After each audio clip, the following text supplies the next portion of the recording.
Merveilleux début de semaine à toutes et à tous, mesdames, messieurs. Bienvenue dans cette nouvelle session d'information du Journal de la Ville, dont voici les titres. Justice, dépravation de mœurs dans les réseaux sociaux, TikTok et autres. Le patron de la justice congolaise, Constant Mutamba, en guerre contre le responsable des actes de dépravation. Dans une lettre rendue publique ce lundi 23 septembre, le ministre d'État, ministre de la Justice, ordonne aux procureurs généraux d'engager des poursuites contre les auteurs de ces actes dans les réseaux.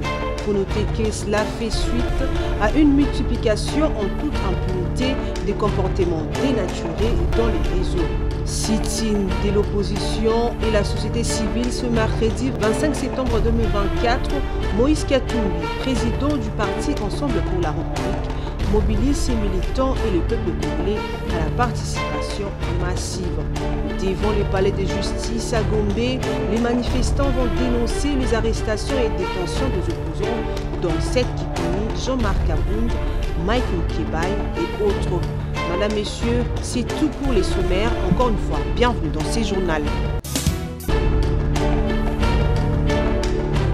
Ce dimanche 22 septembre, que le président de la République, Félix-Antoine Tshisekedi Tshilombo, est arrivé à New York pour répondre au rendez-vous annuel de tous les dirigeants du monde entier.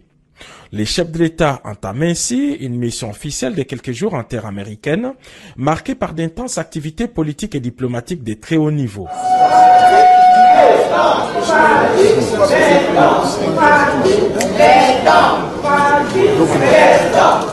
Au cours de la 79e session de l'Assemblée générale des chefs d'État et des gouvernements qui s'ouvre ce mardi, le président Félix Tshisekedi va prendre la parole du haut de la tribune pour donner sa vision sur des questions des politiques nationales et internationales. Il va aussi intensifier les plaidoyers en faveur de la République démocratique du Congo, pays agressé par le Rwanda. L'Assemblée générale de cette année intervient dans un contexte d'avancée significative dans les processus de la réforme du Conseil de sécurité des Nations Unies, tant souhaité par les Africains. Pour la première fois, les États-Unis d'Amérique sont favorables à l'élargissement du Conseil de sécurité à 2 pays africains sans droit de veto. Plus grand pays francophone du monde et pays solution au réchauffement climatique mondial, la République démocratique du Congo est un prétendant sérieux parmi les 2 nouveaux pays africains membres du Conseil. Par ailleurs, la RDC attend aussi son élection le 9 octobre prochain au Conseil des droits de l'homme des Nations Unies, un événement qui va sceller davantage les retours de la RDC dans les girons des grandes nations grâce à la diplomatie active du président Félix-Antoine Tshisekedi Tshilombo.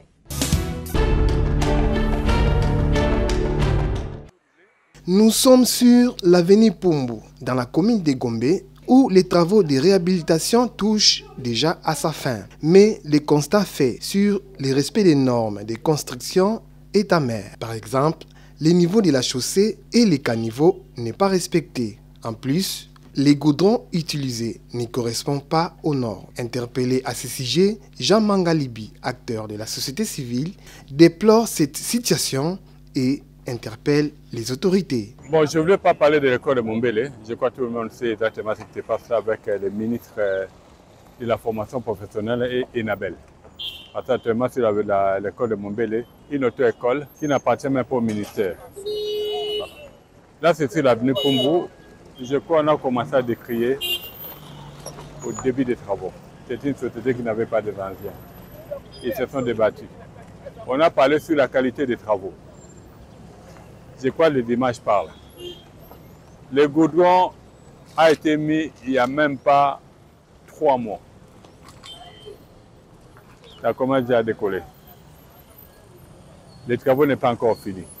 On a l'OVD comme maître d'ouvrage délégué. On a le ministère national, le ministère de l'IFTP, un maître d'ouvrage. Le ministre de ce bureau, c'est à moins de 500 mètres. Ça fait presque 2 ans que nous parlons de ces dossiers.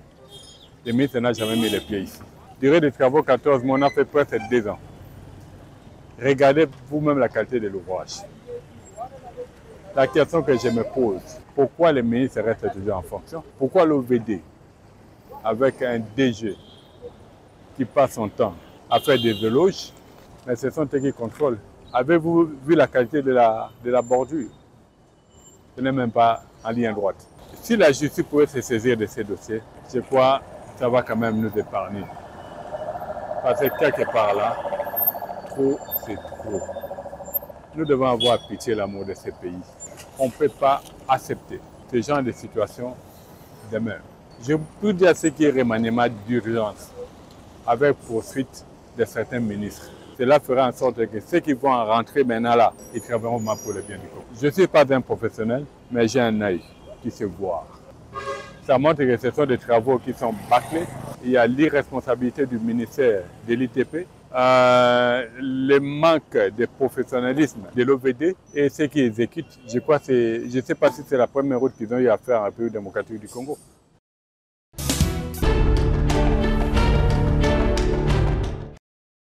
Malgré la fin des vacances parlementaires, qui est une période où les élus du peuple rendent compte de leur travail auprès de leur base, l'infatigable, les fils maison, l'élu de la Tchangou, l'honorable Richard Monamboumou, est toujours proche de sa population dans les bons comme les mauvais moments. Cet élu de proximité des opprimés s'était rendu à Kinkole, rivière Lungundu. Nous sommes là dans la commune de Lansele pour palper du doigt de la situation d'une prétendue spoliation d'un espace réservé à l'aquaculture depuis l'époque coloniale qui serait sous menace d'être spolié par un individu. Très attentif aux cris d'alarme lancés par la population de cette municipalité, Richard Monamboumou promet d'écrire au ministre de la Pêche et l'Élevage et interpelle aussi les chefs coutumiers pour se saisir de cette affaire car il y a des endroits dits non efficandis, c'est-à-dire endroits non recommandés pour des habitations. Ici sur place, le terrain est en train d'être spolié par les inconnus. Je crois qu'au sortir d'ici, je vais saisir l'autorité municipale, en l'occurrence le bourgmestre de la commune de Lansele.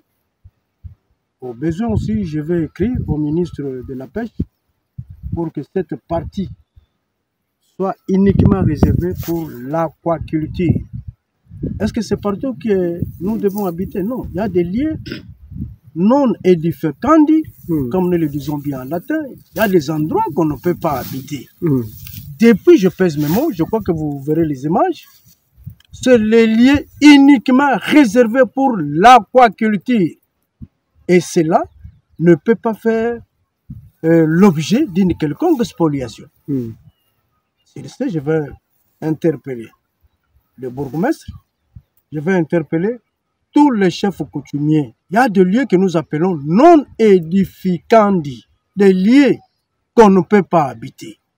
Mais sinon, nous risquons de perdre tous les espaces. Les parents que vous voyez, ils vivent avec ça.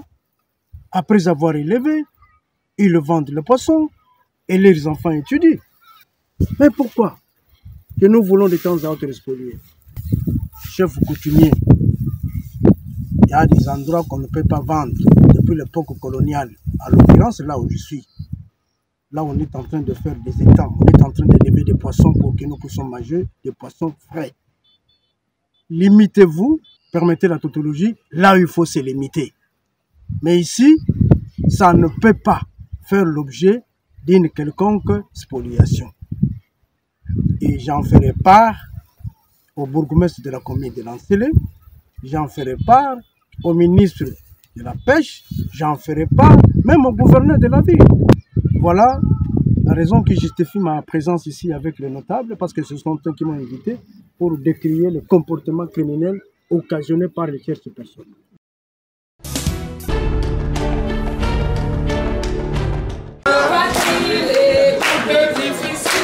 Ils avaient donné depuis le samedi 7 septembre 2024 un ultimatum de préavis de 14 jours francs au gouvernement congolais pour répondre favorablement à la situation de l'inspecteur et agent de l'enseignement qui se retrouvent en insécurité socio-économique et juridique. Les inspecteurs et agents du secteur du ministère de l'Éducation nationale et Nouvelle Citoyenneté regroupés au sein du syndicat national des inspecteurs de l'enseignement au Congo Signeko se sont retrouvés ce samedi 21 septembre 2024 pour évaluer ces préavis de grève. Ils ont fait un constat malheureux et prévoient un sit-in au cabinet du ministre des Finances.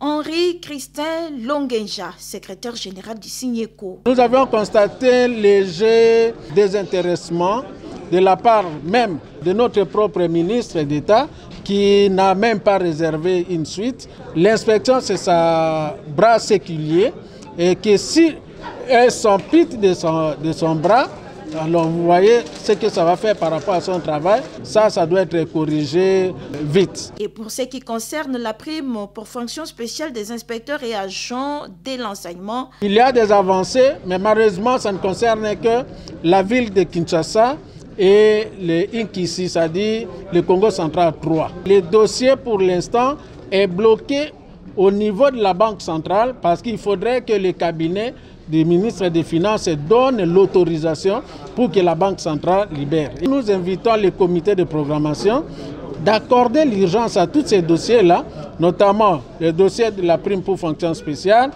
tous les dossiers qui ont bénéficié les autres pays, ENAFEP, TENASOSP et examen d'État, qui sont déjà à la Banque centrale, mais il faut que les présidents du comité de programmation puissent autoriser. Déjà dès lundi, nous devons saisir encore une fois de plus le ministre des Finances pour qu'il libère, que le comité de programmation programme en urgence tous ces dossiers-là de l'inspection, en commençant par la paie complémentaire de juillet, août, septembre en faveur des inspecteurs de Kinshasa et du Congo central 3. En ce qui concerne les autres provinces, on demandé à ce que chaque province ne s'étant pas retrouvé ça à cause de la technologie qui ne nous a pas permis, d'organiser l'Assemblée générale et d'évaluer par rapport au contact qu'ils ont eu avec leur gouverneur et décider de la suite et nous communiquer.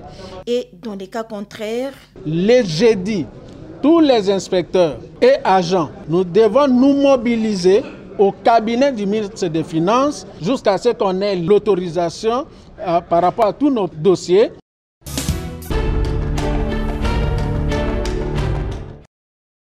Après avoir mené son combat pour le développement et les bons vivres dans le Grand Bandundu, avec son ASBL, Javiba qui a aussi lutté pour la paix dans les conflits du triangle Kwamut, Bagata, Kenge et Maluku, place à présent à la nouvelle vision de Grand Léopoldville qui s'étend désormais dans l'espace Congo. Sursis à l'occasion de cet 73e anniversaire de la mort de Papa Simon Kimbangu Kiangani, célébré chaque 12 octobre et dans le cadre de promouvoir la cohésion nationale, une forte délégation de NVGL entendait Nouvelle Vision de Grand Léopoldville, qui est une plateforme des associations œuvrant dans le Congo central, Kinshasa et Bandundu, qui conduisait son président Faustin Bimitia Kinkoufi, s'est rendu en Kamba, Nouvelle-Jérusalem, avec comme objectif principal rencontrer les chefs spirituels de l'église kimbangiste, Papa Simon Kimbangu Kiangani, pour solliciter son soutien à la table ronde pour la paix et le développement qui se tiendra du 12 au 13 octobre. Cette table ronde pour la paix et le développement qui réunira les filles et fils de l'espace Grand Léopoldville, selon le président de NVGL, Faustin Bimitia, a besoin du parrainage du représentant légal de Jésus-Christ par son envoyé spécial, Simon Kimbangu, car ce dernier est la seule et l'unique voie pour ramener la paix à l'espace Grand Léopoldville, d'où son parrainage est sollicité ici. Nous sommes ici en Kamba, notre source, pour demander la bénédiction et son parrainage, afin de convoquer une table ronde des filles et fils de l'espace Léopoldville sur la paix et le développement. Cette table ronde aura pour but principal de réconcilier leurs excellences Joseph Kasavubu, Antoine Gizenga, Pierre Moulele et Mbuta Kanza autour de Papa Simon Kimbangu Kiangani, chef spirituel et représentant légal de l'église kimbangiste, afin de promouvoir les valeurs morales, socioculturelles, religieuses et politiques de l'espace Léopoldville. Promouvoir l'unité parmi les filles et fils de la grande Léopoldville, valoriser et vulgariser les cultures de la grande espace Léopoldville, mais aussi réconcilier les figures emblématiques dont Pierre Moulele, Gizenga, Kasavubu et Daniel Kanza autour de Papa Simon Kimbangu. Tels sont les objectifs poursuivis de cette table ronde. L'infatigable Faustin Bimitia a reçu les encouragements de la part de Papa Simon Kimbangu Kiangani pour la continuité de sa lutte. Ainsi donc, sa démarche a été approuvée.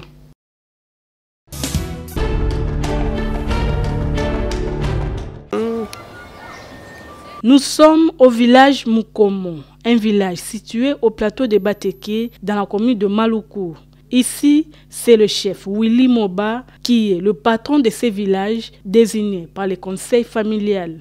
Le chef Willy Moba nous raconte comment l'intronisation des chefs se passe chez les Teke du village Mukomo, un peuple avec une coutume matriarcale.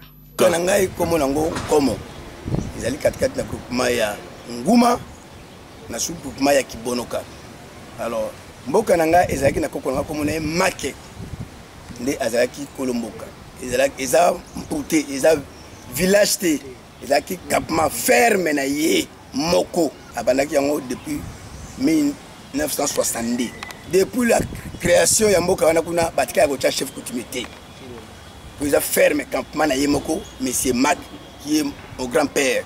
Alors etikelaki ferme ya bana na ye du ngai nazali mwana ya mwana na ye nazali koko ya make lokola tokomi na développement mboka développé eza sous campement ya biso te bato bafandi bato ba développé ndenge famille esereniraki na le 6 août premièrement ebandaki na 2022 bareniraki bandako sa proposition mboka ese développé esengeli totia tokomisa yango village et l'on a campement comme ça, village. Et c'est un peu de mon famille qui sont présents avec moi. Ne ba décider qui pour nous comprendre mon ponami, aux amis qu'on dit batenga et cinq critères. N'engeni un chef coutumier comme ça. Quels sont les critères? Ne ba tela la carte libota. Alors et pas na biso comme ça ferme. Et qu'on l'a matriarcaté. Ça veut dire ça vient de la tête, ça descend jusqu'aux épaules, jusqu'aux pieds. Et bandaka mutu ça veut dire et outina papa yemoko et kitna moi na et pas d'aller ferme. C'est le cas le pango ya mutu. Ce qui a koufi directement, c'est ses fils qui remplacent. Yango ande et panabiso. Namboka nanga eza nta, ya fini eza ferme. De ce que tu comme sango mboka. C'est pour cela ngai nazali premier chef coutumier élu par la famille et confirmé par les groupements la 4 dans village en commun. Afin d'éviter les conflits et permettre le développement de ces villages, le chef Willy Moba souhaite le respect des principes ainsi que de la lignée familiale. Moi, un message peut communiquer information na peuple teke.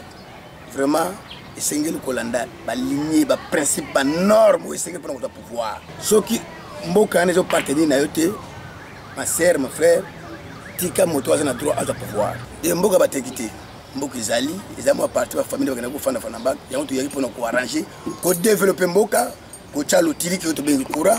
C'est ça mon rôle. Il y a une famille pour nous.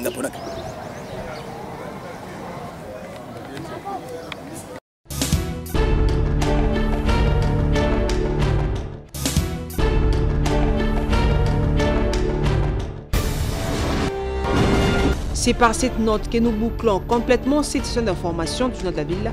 Merci pour l'attention soutenue.